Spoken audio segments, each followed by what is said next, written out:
tu wananchi wakiamua wanaamua. Kuna wengine wanajenga maeneo ya maji, maeneo ambayo pia labda ya misitu.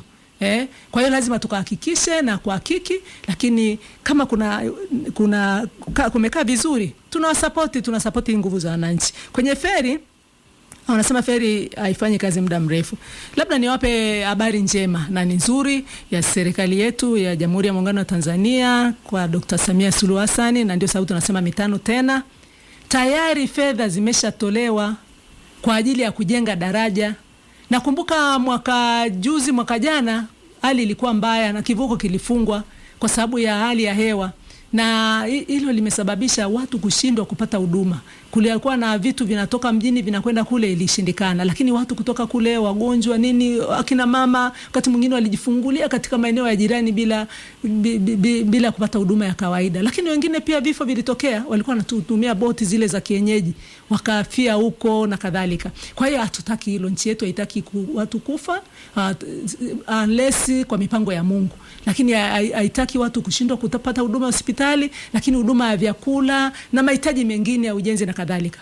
Fedha zimeshatolewa kwa ajili ya kujenga daraja. Hiyo ni habari nzuri ambayo kwa kweli tuwape wananchi. Na sasa hivi kinachofanyika, kilikuwa wanafanya uthamini kwa ajili ya kuangalia barabara itapita wapi. Daraja lile litajengwa na upande huu na upande ule wa pili kutajengwa barabara tuseme ya lami.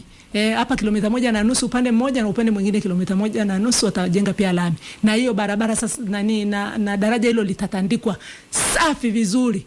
Na watu tayari wamefanyia uthamini na wanalipwa fedha zao ili kuruhusu sasa mradi upite. Niwape tu wito wananchi watoe ushirikiano mkubwa ili tuweze kufanyia uthamini, tuweze kulipwa fedha zetu, tuhame, tuondoke, tuweze kupisha huo mradi. Ni kati ya vitu ambavyo ni vikubwa ambavyo katika miaka 4 hatuwezi kumsahau Mama Ilagala, lakini kuunganisha kati ya hizi kata 8 huku na 8 kule. Sababu mwaka jana tulishindwa kama miezi 6 kuvuka kule kwenda kutoa huduma. Alesi kama kuna jambo sana, tunazungukia Katavi, kitu ambacho ni gharama kubwa. Tunazungukia Katavi kwenda kutoa huduma maeneo hayo ya Sunuka, Sigunga,